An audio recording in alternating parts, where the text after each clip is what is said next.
In asking you to identify a significant moment in an area of the team development that you've failed, I want to encourage you to just reflect, because you can identify the moments and you can perhaps identify the moment where your team or teams are at or where you've been in previous times, but really identifying where you could have perhaps done better or where you perhaps fell short or you're inexperienced is all part of this ultra learning of recognizing what you did well, but also what you did not do well, so you can be better prepared next time and almost take that reflection on it. So for me, it was the storming stage. I failed to get my team, which was new, together. We were about a month or two into our season and training.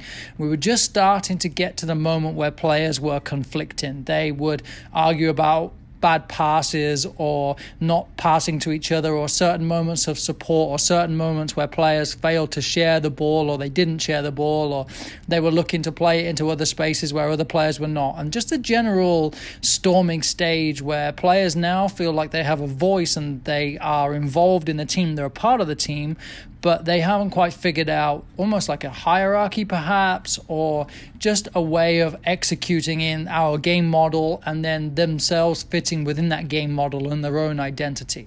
Now, these were 14 and 15-year-old boys, so they already have somewhat of a personality and they already have somewhat of an attitude or a chip on the shoulder, and they think that the team I was coaching, they thought most of them were the best players around and they'd been hand-selected for this organization. So they were right, I think, in their approach to being the best. The players were joining the team to be able to go on to college and follow our college pathway and going forwards from there. So they have these high expectations. So we begin to fight. We begin to have these conflicts at halftime or after a game if we've lost or if we've not played the ball square when it was an easier goal.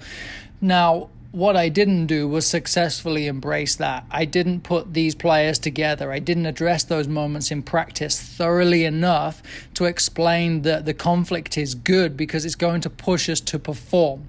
If I'm asking you, why didn't you pass to me? It's because I want you to pass to me because I think I can score. Well, that is the best thing that I can ask for from my players to get them into a performing stage.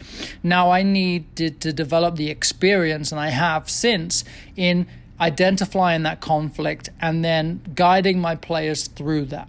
So really helping them understand that confrontation and arguments are good because we can get to a better place because of it.